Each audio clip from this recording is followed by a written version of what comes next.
The City of Waterloo, in cooperation with its many active and inspiring entities, presents Heart for the City, a chance to hear and see what's going on in our city and to meet people who serve you, teach you, entertain you, help you, all neighbors and like you.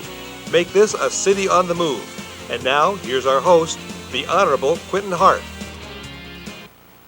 Welcome. I'm Quentin Hart, the proud mayor of Waterloo, and a firm believer that Waterloo is and continues to be a great municipality, and we all, in our hearts, know this is true. We also know that each of us has a role to play in doing all that we can to make Waterloo even better. And our challenge is to maintain the best aspects of our heritage while making Waterloo a place to live in safety, with opportunities for education, productive employment, access to arts, learning, recreation, and leisure. And I intend to pursue what is necessary to sustain all of this, but working alongside with my council colleagues and also with you to deliver the outcomes that you, our citizens, deserve. And this show, as usual, will highlight just a sample of why it is always a great day to be in Waterloo. And as we define the future of this city, we have a great head start. And several of the reasons why there's such a great start are because of the many things that are taking place within our community. Now take a look. We just ended the 2016 fiscal year. Now I know it's confusing, 2016, it starts in June of 15, ends in June of 16, but just bear with me. We actually have grossed $25 million more in economic development than we did in the previous year, meaning that we ended around $127 million roughly of new economic development for the city of Waterloo. This is our second highest valuation or economic development year than we've had in the history of this city and since we started tracking. So that's showing you that progress is moving forward.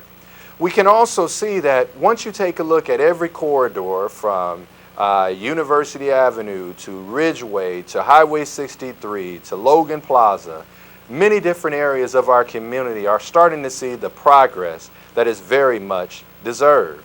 And I am fortunate as mayor to be able to represent and work with you to realize some of that change. Also, we just had an election probably about 2 or 3 days ago, which saw that we had two great candidates, Mrs. Margaret Klein and Mr. Tom Powers, ran for the Ward 1 seat. And I'm going to tell you first and foremost, a lot of people see getting on the ballots and you think that it's easy, but in actuality, when you put your name on that line to become part of an electorate process, that is not an easy thing. So my applause, my hat goes off to both of them, and I thank you for trying to step up to the challenge to be a Ward 1 councilman. But in this particular election, Mr. Tom Powers ended up winning in a very close race with Mrs. Klein. So we will be swearing Tom in as Ward 1 City Councilman on this coming up Monday, July 18th as well. So that would make us have 7 council people instead of 6, and you know it takes an odd number to break a tie vote. So we're looking absolutely forward to Tom, and we also want to reach out to Margaret and ask her to continue to be involved in this community because the way that she's shown herself in this election was absolutely inspiring, as well as Mr. Tom Powers also. So I welcome your input, I welcome your suggestions, I welcome your comments. You may also email me at mayor@waterloo-ia.org if you need to give me a message as well. And my contact information will be coming towards the bottom of the screen also.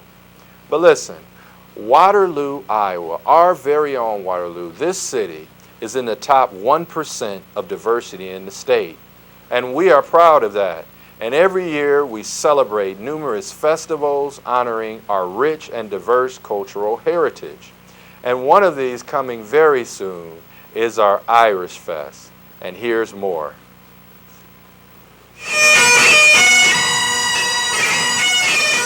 My name is Aaron Buzza. I'm on a mission to share why people dig Waterloo, Iowa. Today on Travel Waterloo, we're going to revel on and celebrate the luck of the Irish.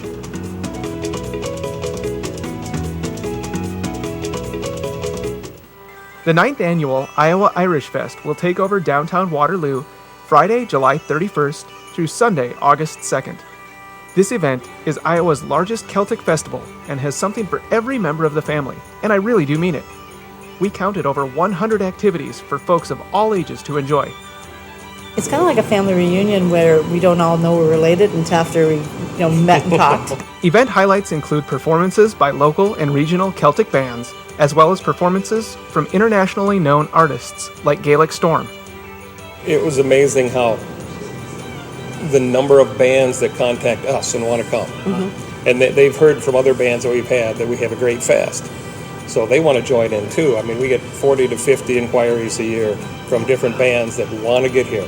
Groups like the Trinity Irish Dancers and cultural events centered around Irish language and ancestry make the festival both entertaining and educational. My favorite part was getting involved with the cultural area. The big headliners take all that glory, but on a lot of the smaller stages you have a lot of great little acts.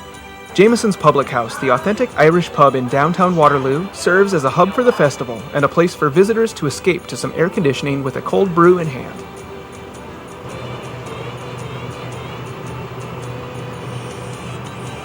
Oh, almost. To really get myself in the spirit of the celebration, I took up the bagpipes, the unofficial instrument of Irish fests.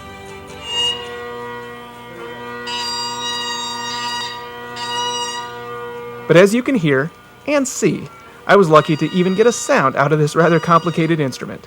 While I had no idea what I was doing, my friends Russ and Ross are local bagpipe pros and members of the Cedar Glen Pipes and Drums. One of the things I've heard you say, Russ, is you just kind of wing it. Yeah. You'll pick a spot and wing it.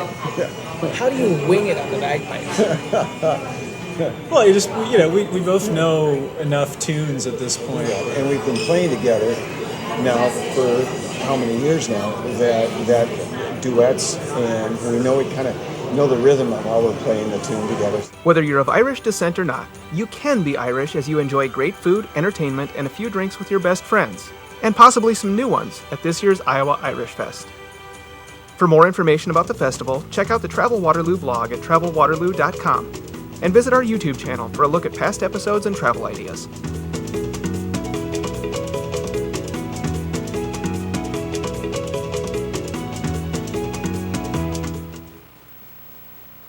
"10 years ago, the Cedar Valley Irish Cultural Association was formed to foster and develop Irish fellowship and outreach into the community with Irish-oriented cultural events and programs. And in honor of the 10th anniversary, the Irish Fest has planned more activities and experiences than ever. And to tell us more about this exciting changes, Chad Shipman, Irish Fest Director, is here. Welcome, Chad. How are you? Thanks, Mr. Mayor. Thanks for having us. Well, the pleasure is absolutely ours. So, Chad, tell us a little bit about the history of Irish Fest. Well, it started 10 years ago downtown Waterloo, and the founder, Jim Walsh, co-founder Buck Clark, wanted to have an Irish cultural celebration downtown. And there's a couple things. They wanted to know, how do we get people downtown and how do we have some fun? So it started 10 years ago. Started in front of Jameson's public Irish pub, and it's grown to almost six city blocks. And this 10-year anniversary, we've done some expansion at the Irish Fest. So. All right. So within Irish Fest, what's new? Well, first tell us about some of the events that are actually taking place. Yeah. Well, first off, there's a lot that's new, but some of the events that are taking place is we have a lot of fun in the family area. When I got involved several years ago, this is my 9th year with the fest, I wanted to figure out, how do we make this easier for the families? We've done a lot of fairs, different amusement parks and so forth. It's hard enough just to get there with the cost of admittance and so forth. So what I wanted to do was, how can we make this affordable and free for the kids? So now kids 12 and under for our fest are free. And we've got anything from inflatables and bouncies to face painting to a balloon artist to caricatures to scavenger hunts. All this is free. Climbing wall. All this is free for the kids. Right. So there's not that extra cost because we know, the gate cost and then also the cost of food and souvenirs and so forth. It's hard enough sometimes for the families. Well, it was interesting. Last year, I wasn't mayor at the time, and so my office was located directly near the kids area. Yeah. And I think I told you the story. My son, after a while, it was over, and he was like, "Dad, can every day be Irish Fest?" So he had an opportunity to play. But also, what was interesting, he had an opportunity to interact with kids that he didn't know from all different types of backgrounds. So when we think Irish Fest, is it only for Irish? No, you don't have to be Irish. And every day, tell your son every day, he can be Irish Fest. We have that much fun year-round. So, we have 55 committee members that are all volunteers, and we have over 350 volunteers that help put on this fest. But you don't have to be Irish to come to the Irish Fest. And as a matter of fact, I think we've caught a picture of you in a kilt. At Irish Fest. There it is. That is it. So, wow. Yeah. And they say I think I have a big head. That kilt is slimming for you. That kilt is slimming. So, oh my God. we have a lot of fun. Right. It's interesting. Yeah. Okay. That's one of those awkward moments on TV. I don't know if they can catch it on film, but I think you're blushing. Oh wow, I am a little bit. At least I shaved my legs, but that's the best part. But also, what else is included? Is there a kickoff? Are there bands? But what else is included in addition to the family? Well, they're all family, but what else is there? Yeah, no, there's a lot there. I don't know if we can cover it all in the few minutes that we have, but our opening ceremony is August 5th, Friday at 4 o'clock. And we do a small procession or parade across the river into the park. Okay. Sing the national anthem. We also do the Irish anthem as well. And that's the kickoff for the fest. Okay. Some of the new items that we added this year, you mentioned that your campaign office was on Mulberry there next to your building. We actually moved, thanks to our partners over at the Elks, we moved the family area and expanded the family area to that side of the fest grounds, and we added a 40 by 120 foot cultural shade tent. Wow. In a larger stage. Okay. So, we have our Highland Celtic games starting on Friday night and then all day Saturday in the park. Okay. We have our rugby tournament all day Saturday. It's our second year of rugby tournament, and it's amazing. We have 8 teams, and these teams are coming in from all over the Midwest to participate at the Irish Fest. Well, what was amazing, I was walking around talking to some of the vendors, and we had people from actually throughout the country that were actually there setting up booths, enjoying themselves as well. Will there be a 5K or any runs this year as well? Yeah, so Saturday morning at 9 a.m. our 5K kicks off. Registration will start at 7:30. If they want to go to iowairishfest.com, they can register now. Currently, so we've had double-digit growth since day one of the Irish Fest. It's our 10th year. Right now, our 5K has over 100% more registrants. So this is growing. We expect over 40,000 people to come down combined over 3 days this year, and I don't see it slowing down yet. So just a great opportunity. It's in the heart of downtown, a little bit of everything for everyone, from children to families. Foods, I would assume different types of foods will be there as well. But it's also been recognized, I believe, what the CV Convention and Visitors Bureau is the 2013 Event of the Year. The Greater Cedar Valley Alliance, 2011 Cedar Valley Partner Award, Convention and Visitors Bureau in 2010 Event of the Year Award. So it's recognized within the country. It's also recognized as well, is it not? Oh, and outside the country, we're recognized by Consulate of Chicago out of Ireland. So the recognition is there. It's amazing what this community has done in 10 years. Right. We couldn't do it without the city of Waterloo, city of Cedar Falls, Hudson, Waverly. They've all helped us out a ton in making this happen. And our community partners and our corporate sponsors, they're the ones that are making this event happen because they're showing up to volunteer, and we couldn't do it without them, and without their financial backing as well. These corporate sponsors put a lot of money behind this, and they trust our 55-person committee to, with their money. And we've got a tight budget, and there's amazing things happening. I would say when you started 9 years ago and to look today, and how large it's grown and the place it was at, if you were surprised. But I know you're a visionary, so it's not a surprise. But you also have the Irish Fest Philanthropy, if I'm not mistaken, for local organizations and fundraising and those types of things as well, right? Yeah, we're a not-for-profit organization, and we do give back, and we hire several service groups, or I shouldn't say we donate to several service groups to help us at the fest. We also do a large donation to the food bank every single year, and we do give to some charities as well and benefits.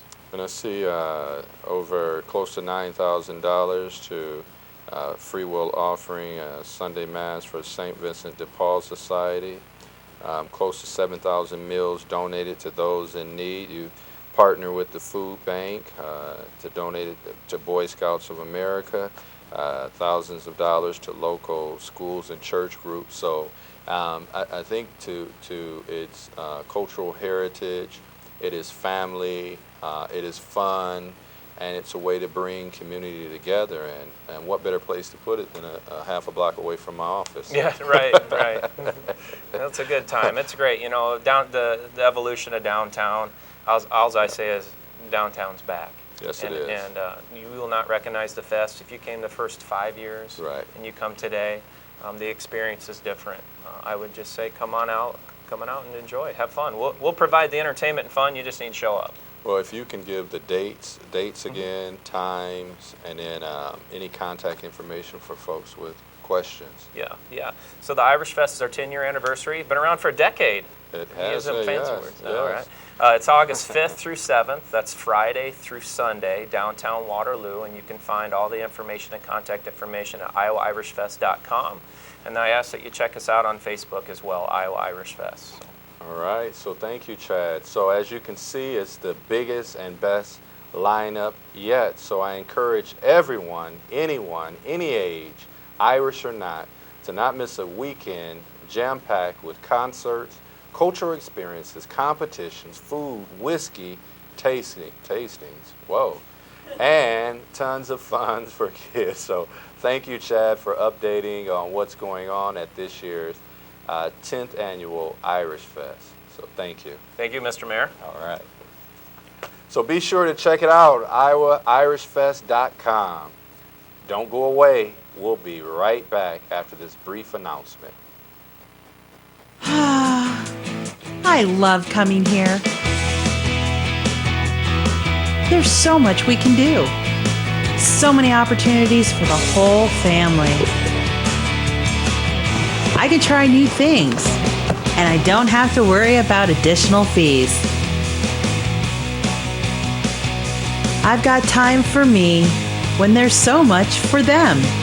Cedar Valley Sportsplex, where active lifestyles take shape. Welcome back. Most of us remember the June floods of 2008, which were devastating to much of the Waterloo area. It was a great opportunity for us to be able to see how our community can come together, regardless of where you lived at, what you look like, how old or how younger you are.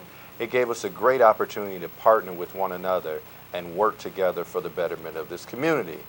But along with the devastation of the Cedar River, a landmark had disappeared, and it was the 45-year-old boathouse in the Cedar River Exchange Park.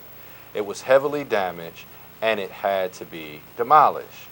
But to quote Danielle Laporte, the Canadian author, as the legend goes, when the phoenix resurrects from the flame, she is even more beautiful than before. And this is a great way to describe the new, stunning, standout, exceptional boathouse located on the exact spot where the old facility stood. A new flood-proof structure ready to serve the public. And here to tell us a little bit more about our boathouse is Carrie Gleason, events coordinator from the Waterloo Center for the Arts. So how are you, Carrie? I'm good, thanks. Nice to see you again. Same here, thank you. Well, it's a very important job, events coordinating, and it's probably a great job to be able to market for our boathouse. But can you tell us just a little bit, we talked about the 2008 floods, but how is it built now that it will withstand floods possibly in the future? The structure is built very wisely. It's 4 foot higher than the old boathouse used to be. And another feature with the boathouse is the garages underneath where the Waterloo Rowing Club stores their boats. Those are built to open up and allow floodwaters to flow through if we ever have a flood like we did in 2008. And it's also FEMA certified because of the we had to demolish it due to the floods, and FEMA came in and helped us to put a brand new beautiful boathouse there to replace the other one as well. So we're glad to know that it can withstand those things as well. But in comparison, there are some other differences between that boathouse and this one, and you want to tell us about it, or take us through a visual mental tour? The boathouse currently is just gorgeous. It is 2 levels, with the second level being rented out for facilities. It has a gorgeous wraparound deck that overlooks the river in downtown Waterloo. It's located right in Exchange Park, where the boat ramp is, and then the disc golf is right next to it as well. It's very modern in design inside, kind of cement floors, and it's just the view that really people walk in and they just see it and they just are just blown away by it. Yes, and it really complements the way that the Cedar River looks now, and with all the other amenities a little bit further downstream as well. So it's a great view, one of the best, as you said. But there's also televisions. Is there a refrigerator or various things for? Yeah, there are amenities. Of course, it has heating and air conditioning, so it's be able to be rented out year round. There is a small refrigerator, sink. There is cable TV, and there is Wi-Fi. So it's got all the things that you need, and it is handicap accessible. There's a great elevator that can take you up and down, but also can help you bring all your stuff up and down too. So is there outside seating? Yes. Or okay. Yeah, there's indoor is 72 seats with tables and chairs, and then the outside seating has tables and chairs as well. Okay. And if this is a public use facility as well? Definitely. We rent it out to all public people. We have special rates if you're a nonprofit or organization that would like to come and host a meeting or kind of get yourself out of the office. We more than welcome you to come down. And if I wanted to book the boathouse, what's the process? Definitely email me. My email will be at the end of the segment, or you can call down to the Waterloo Center for the Arts.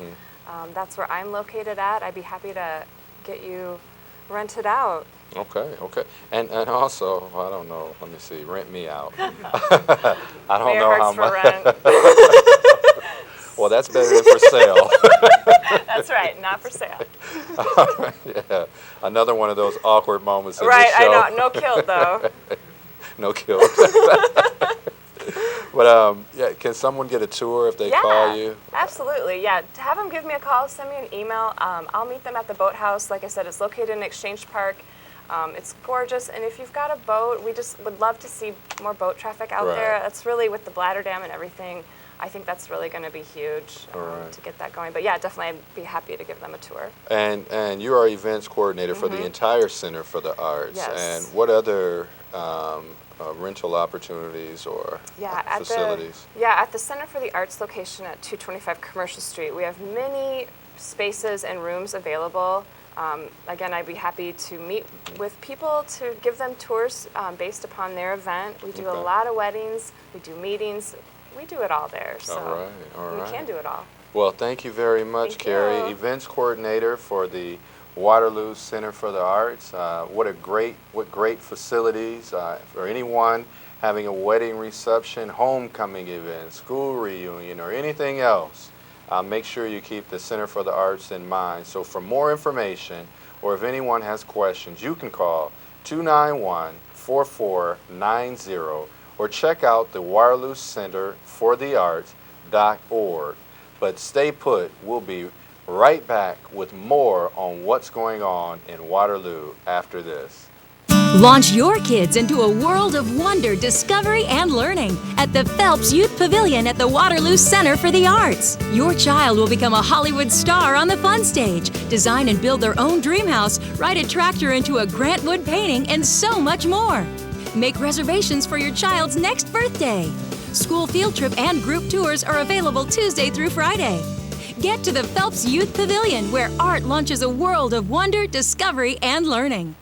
As we talked a little bit earlier about the 2008 floods destroying the boathouse, one thing that people probably didn't realize that it also destroyed the equipment and the rowing shells of the Waterloo Rowing Club. The club had used the city-owned boathouse since the middle of the 1980s for meetings and for storage. And there were 17 rowing shells in the building when the Cedar River spilled its banks in early June of 2008. But thanks to grants, insurance, and hard work, the club is back to having all of the oars in the water. And our guest, and one who has a long history with the club as an organizer and rower, is Paul Rottinghaus. So Paul, welcome, welcome. So if anyone found a shell out somewhere downstream, they still need to bring that back, right? That's funny you mentioned that, because during one of the My Waterloo Day parades, a guy started flagging us down saying, "I have something of yours," and it turned out to be one of our $300 oars. Oh my gosh, wow. Yeah, wow. So it was really, really unique that they knew it. We had a float in that particular parade, and so he recognized our rowing shells and stuff. Well, we appreciate it 10 years later almost. yeah, that oar did not wear out, so we're still using it. But Paul, tell us a little bit about the history of the club. Well, this club was actually started by the Arts Center here in Waterloo. The late Tom Reardon had a vision, and he purchased a couple 4-person rowing shells from Wisconsin University.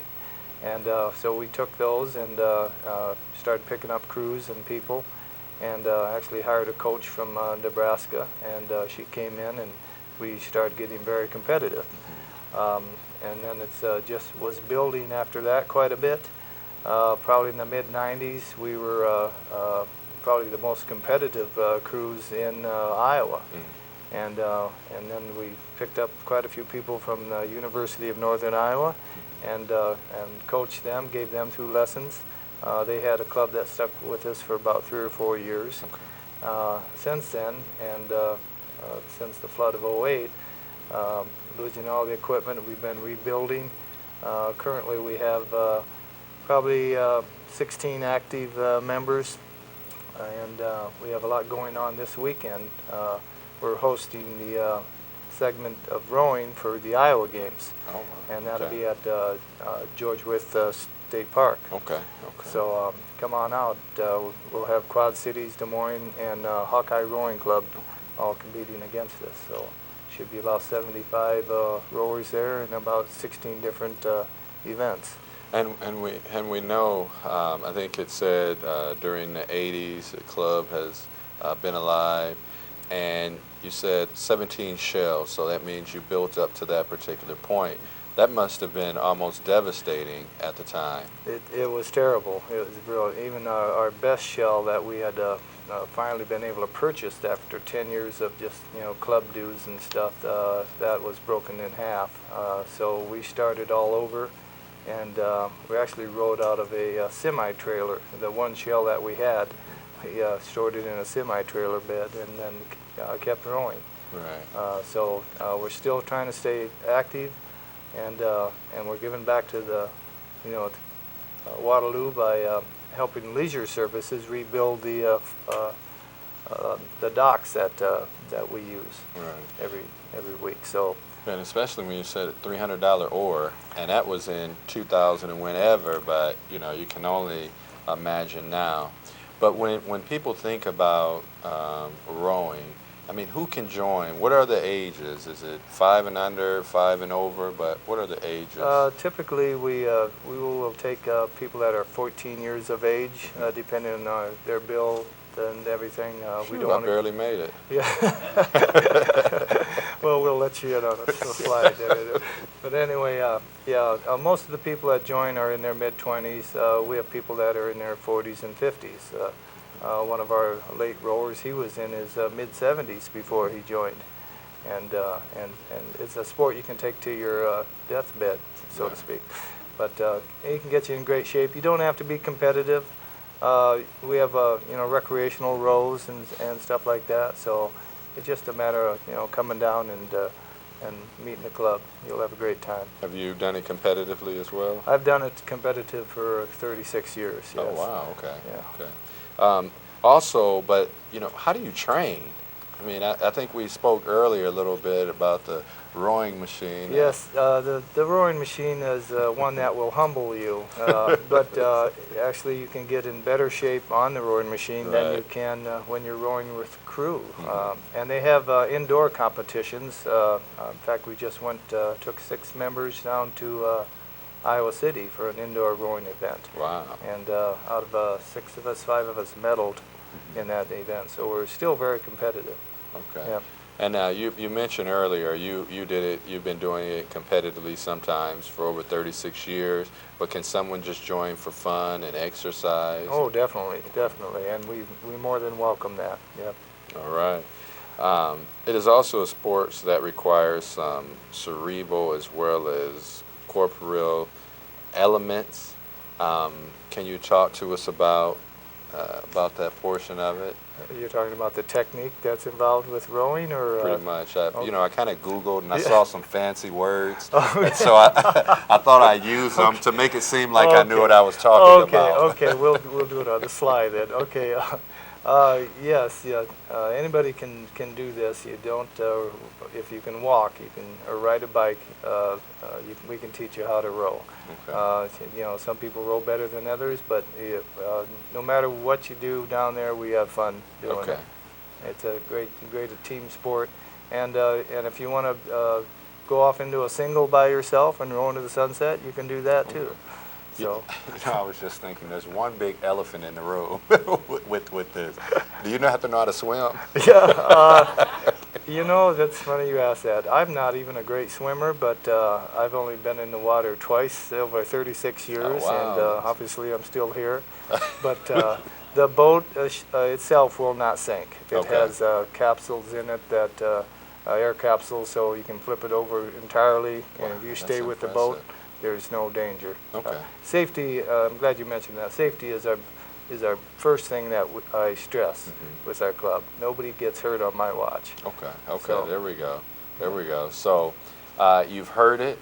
A great opportunity if you're looking for something to do, for some fun, exercising opportunities, then you definitely want to take a look at our rowing club. So I would like to thank Paul for coming this today and telling us about this fascinating sport.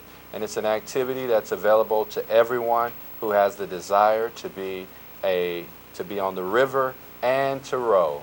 And as a parting thought, I'd like to quote David Vogel, the Yale crew coach, who once said, "Rowing is the kind of sport that seems to really resonate with certain individuals at a very deep level, and it gets to be like a calling." And I think that describes you, and I'm sure many of your rowing colleagues as well. So we wish you all the continued success in your pursuit of excellence, fitness, and fun through the exciting sport of rowing. And we'll be right back after this brief message. Whether you like spin, aqua zumba, or insanity, you'll find your fix at the Cedar Valley Sportsplex. With a membership, you get access to over 50 specialty classes per week and state-of-the-art equipment. We focus on fulfilling the fitness goals for the whole family.